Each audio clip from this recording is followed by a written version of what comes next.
higher the penetrating power of a shell, the thicker the armor needs to be to stop that shell.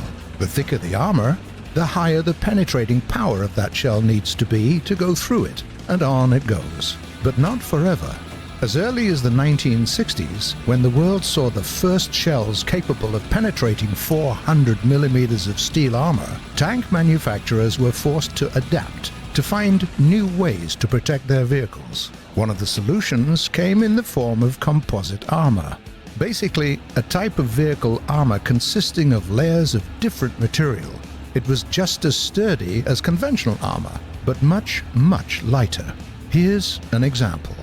What you see here is the armor face taken from the Soviet T-64, the first production tank with composite armor. It consists of a couple of steel layers and glass-reinforced plastic sandwiched between them that helps to defeat high-explosive anti-tank rounds. Just like that. And if you think that's fancy, in the turret there were special inserts made from extra sturdy steel that served the very same purpose. A second answer to the same problem is explosive reactive armor. This kind of armor consists of a slab or slabs of high explosive and thin metal plates. The idea is simple. When attacked by a penetrating weapon, the explosive detonates, forcibly driving the metal plates apart to damage the penetrator.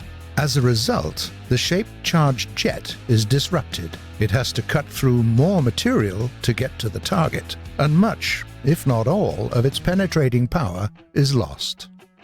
Now it's time for the most interesting part. Let's see how all of that works in our game. As you can see, both composite and reactive armor provide superior protection against HE-AT attack, but are defeated by shells of other types.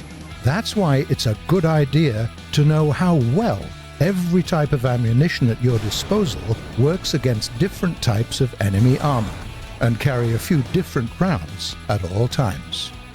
There is another important thing to consider. The dynamic elements of reactive armor effectively disappear after they have served their purpose. That's how they work. So, if an opponent manages to land another hit on the place he or she has struck before, the second shell will interact with armor in the usual fashion. You won't have that extra protection anymore. Furthermore, the elements of reactive armor can be shot off or blown off by high-caliber machine gun fire, HE or even AP shells. The result is the same, no extra protection in afflicted spots. You also have to remember that different countries have their own ideas of what composite armor should consist of, and these ideas change throughout the times, usually more than once. The materials used in the production of this armor included metals, plastics, ceramics, and different ones at that, and even air. Take the T-64 for example. There were so many variants of the same thing that it's hard to keep count. We tell you this because our goal is to model all these nuances in our game as well.